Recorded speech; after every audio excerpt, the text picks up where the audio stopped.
The ministry of peace concerns itself with war, the ministry of truth with lies, the ministry of love with torture, and the ministry of plenty with starvation.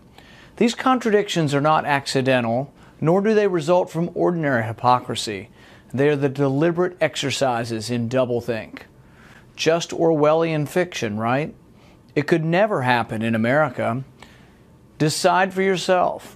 The Patriot Act concerns itself with the most unpatriotic of acts, allowing searches and seizures without judicial warrant.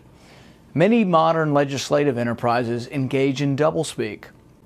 Often, in fact, the more jingoistic and Pollyanna the title, the more likely that basic rights and principles of free men are under assault. Instead of patriotic rejection of tyranny, we are asked to know your neighbor in order to report upon your neighbor. Your local bank is commanded to report suspicious activities to the feds. In the past decade, over 8 million suspicious activities reports have been filed. National security letters, basically warrants without judicial review, have been used to snoop on hundreds of thousands of Americans. Daily, millions of travelers are subject to invasive searches without probable cause. In the name of patriotism, Americans' emails and phone calls are monitored. Not just communications deemed of probable cause by an independent judiciary, but gazillions of communications. The number can't be revealed because it's a state secret, but the number is beyond normal cognition and beyond normal computational prowess. A gazillion is not an overstatement. When Winston renounced Julia, I cried. Okay, well, not the first time I read 1984, but the second time, 30 years later. Real men don't cry, or so they say, but when Winston finally renounces Julia, I cried.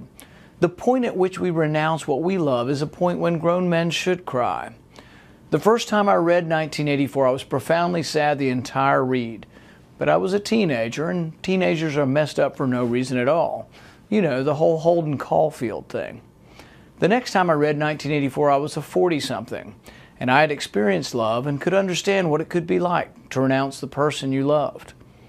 What would it take for you to renounce the one you love? What would it take for you to renounce your rights as free men and women? We fought for over 800 years to restrain the state. From the Magna Carta on, our tradition has been to fight, to limit the power of the state. Would it take starvation and beatings to give up on your right to property? Would it take rats pressed up against your face to get you to renounce your right to a jury trial? Or would you let fear alone cause you to relinquish your guarantee to due process? Will we let fear of terrorism allow us to give up our most basic of liberties?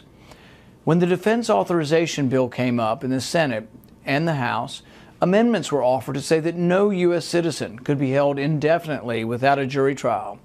The Senate voted 55 to 45 to allow indefinite detention of American citizens. We have become Orwellian without even knowing it. The right to trial by jury was lost not in some grand battle, no cinematic final stand, but with a whimper and barely a murmur. It took hundreds of years to force monarchs to allow trial by jury, and now it is vanishing with barely a fight. But just when the realization began to settle in, a flicker of rebellion occurred. A particularly zealous senator wanted more, not just no trial by jury, but nullification of the jury's verdict. We were asked to amend the NDAA to allow indefinite detention of defendants found innocent by a jury of their peers.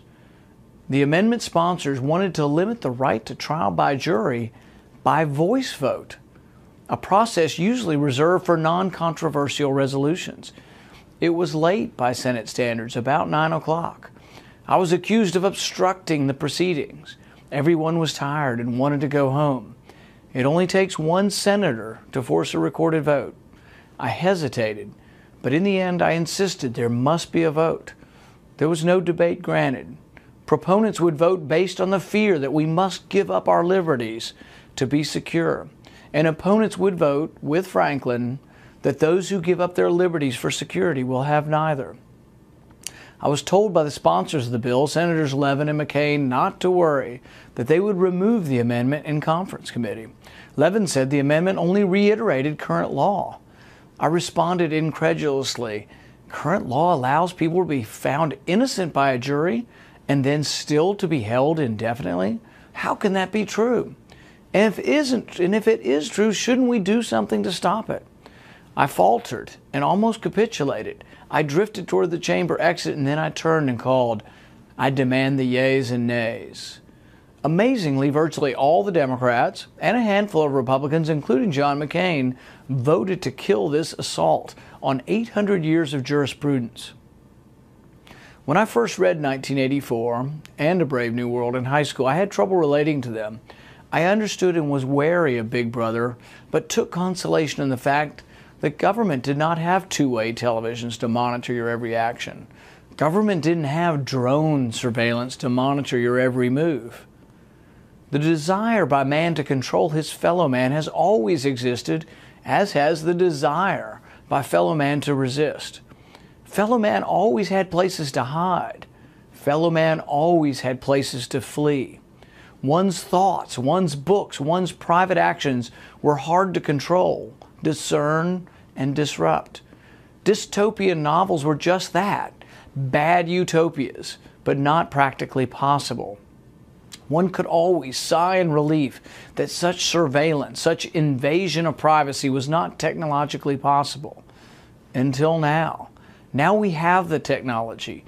Drones that measure less than an inch, weigh less than an ounce, and hover noiselessly outside your bedroom window are not a dystopian future, but today's reality. The individualist who feared 1984 when it was written in 1949 need now shout from the top of his or her lungs, for technology has made the unthinkable thinkable.